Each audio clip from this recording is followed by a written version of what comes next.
યજુર્વેદ 39:7 ધર્માત્મા આ સંસારમાં શાંત રહે છે તેઓ જ જીતેન્દ્રિય તથા ચંચળતા રહિત થઈને સુખને પામે છે, પરંતુ પાપાચારી પુરુષો ભય પમાડનારા ભયભીત મૂર્ખ અને ઇન્દ્રિયોના દાસ દુઃખી થઈને અનેક યોનિઓમાં ફરે છે.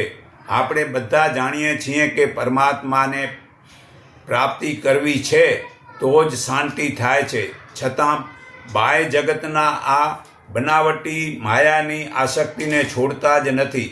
જે લોકો વિવેકવાન હોય છે તેઓ જ એવું વિચારે છે કે અંધકારથી અજ્ઞાનમાં ઘણું જ ભટકી લીધું, હવે આપણે આત્મિક ઉન્નતિ કરીને આધ્યાત્મિક પૂંજીને મૂડીને ભેગી કરીએ. ફક્ત આ જ સિદ્ધિથી જ મનુષ્ય અમૃત તત્વને પ્રાપ્ત કરે છે અને તે જ સ્થાયી સુખ શાંતિ મેળવે છે. ત્યારે બહારના ભોગોને છોડીને આત્મનિરીક્ષણ કરવા લાગે છે. તે સમજી જાય છે કે વિવેક વડે જ આપણને પરમાત્માનું જ્ઞાન થાય છે કે હું જ બ્રહ્મ છું, હું જ બ્રહ્માસ્મિ. ફક્ત આત્મા જ પરમાત્મા છે. આપણે જોઈએ છીએ કે સંસારમાં મોટા ભાગના લોકોને ઉગ્ર સ્વભાવના હોય છે અને બીજાઓને ડરાવતા અને ધમકાવતા હોય છે. તેઓ પોતે અજ્ઞાન રૂપી અંધકારમાં ભટકે છે, ચંચળ ઇન્દ્રિયોના દાસ બની જાય છે, પોતાના કર્મફળના કષ્ટો ભોગવે છે.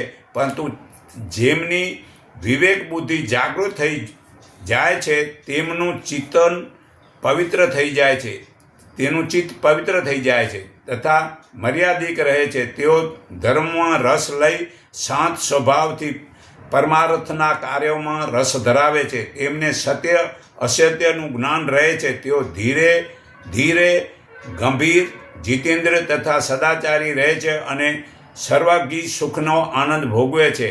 આત્મનિરીક્ષણ વડે જ મનમાં ખોટી પ્રવૃત્તિઓનું નિવારણ થઈ શકે છે. આપણે તેમને જડ મૂળથી જ ઉખેડીને ફેંકી દેવા માટે પૂરો